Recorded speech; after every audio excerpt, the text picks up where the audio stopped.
La parola equilibrio mi affascina perché in fondo entra dappertutto, in qualsiasi cosa facciamo, nelle nostre azioni, nel nostro pensare. E quindi ci vuole senza equilibrio la persona sarebbe veramente vuota, diciamo. L'equilibrio è quello che frena gli eccessi, in fondo. Non posso non ricordare anche quante volte ho sentito questa parola da Salvatore.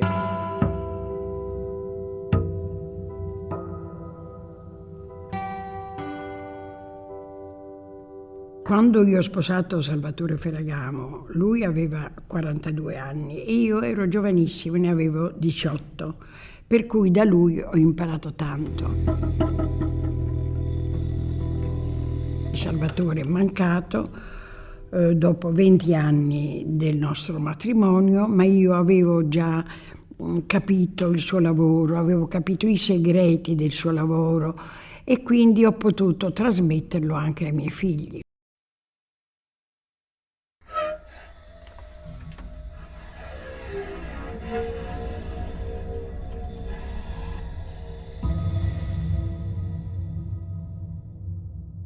If we think of the beginning of the 20th century as a very important period in terms of the impact of modernity and the impact of technology on all aspects of human life and understanding, then we can also say that particularly at the beginning of the 20th century, though it's a development that goes back into the 19th century, a certain kind of space changes.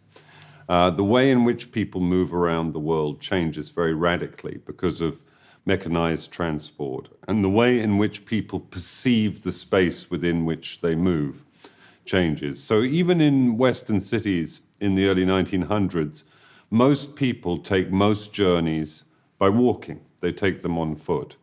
But very soon, the introduction of tram systems, underground metro systems, rail systems, and then the car changed that. And people no longer live in a city that is defined by their own physicality.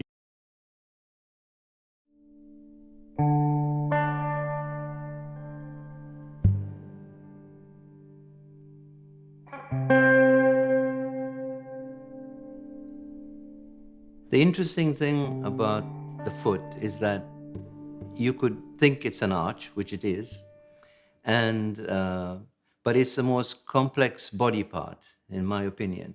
And when you think of an arch in a bridge or the Roman arch, they are beautiful things, but they are static and they are purely in compression. Even the Pantheon roof is a dome, it's a kind of arch. And there is tension, but sort of around the sides, not in an explicit way. When you look at an arch in architecture or in a bridge, you see a compression form. The foot, though, has 3 layers of tendons that are in contratensions. And so, because the foot has this shape when you are standing, when the forces come through, this wants to move up, and there are other lines moving across to hold it back. So it's like a massive orchestration of tension and compression in the foot, very complex. And no architect can make it like that at all.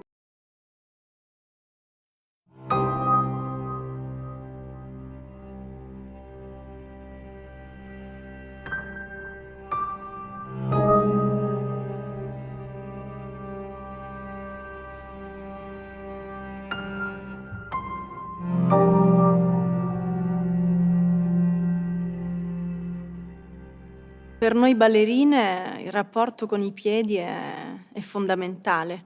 Ovviamente da piccolina ricordo soprattutto la prima volta a 8 anni quando ho messo le scarpette da punta, che tra l'altro era già un po' presto, però insomma ho insistito con la mia prima insegnante a metterle prima di tante altre, perché di solito all'opera per esempio a 12 anni fanno mettere le prime scarpette da punta. Ricordo un dolore atroce perché intanto è una cosa, però una sensazione incredibile perché il piede viene stretto petto e sentirti allungare tutto il corpo. Alla fine è più facile rimanere sempre sulle punte che il rapporto che hai con la scarpetta indossata col suolo. Quindi anche questo poi con il tempo e con la carriera, con il lavoro con i coreografi impari al lavoro per esempio a piede nudo, che è molto più interessante per l'equilibrio e tutto il resto del corpo.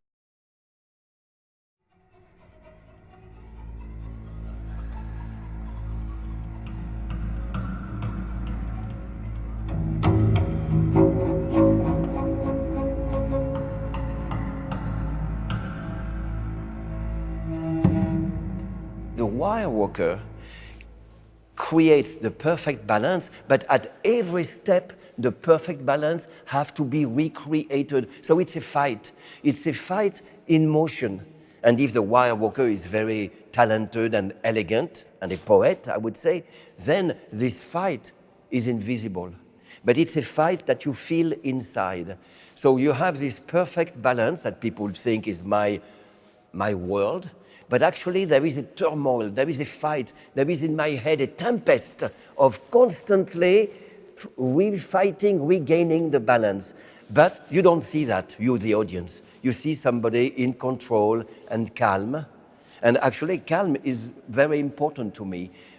Even if in my head there is a turmoil of reclaiming every quarter of a second my perfect balance, this turmoil should stay in my head. I should be showing somebody in control, somebody solid, somebody calm. It's very beautiful to see somebody walking slowly and calmly on the wire. But the equilibrium for me, it's never a gymnastic. It's never to have your body in the right position and to be in balance. It's a balance between the balance of your body and the balance of your mind.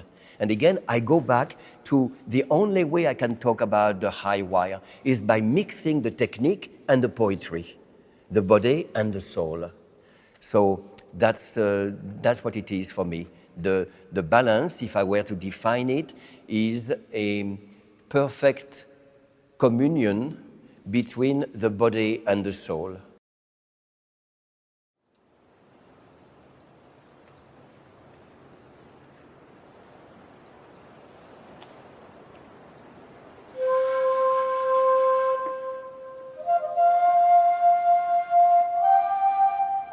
Se io parlo di equilibrio, penso specialmente all'equilibrio interno.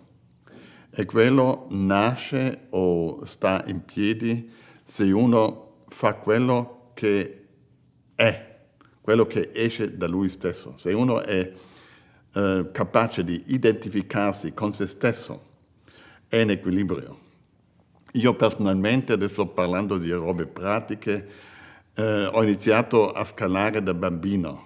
A 5 anni ho fatto il primo 3000 con i genitori naturalmente e questo era possibile perché già a 2-3 anni andavo in giro nel bosco, sulle rocce, perché si viveva in montagna.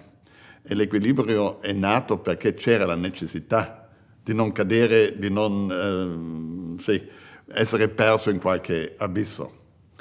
E quando poi ero diventato rocciatore, l'equilibrio in forma fisica era la base del successo. E questo equilibrio durante una scalata difficile su una parete verticale o anche strapiombante nasce col flow. Il flow è una parola adesso in inglese che dice che l'uomo che è in flow quasi vola, perché dimentica tutto il resto.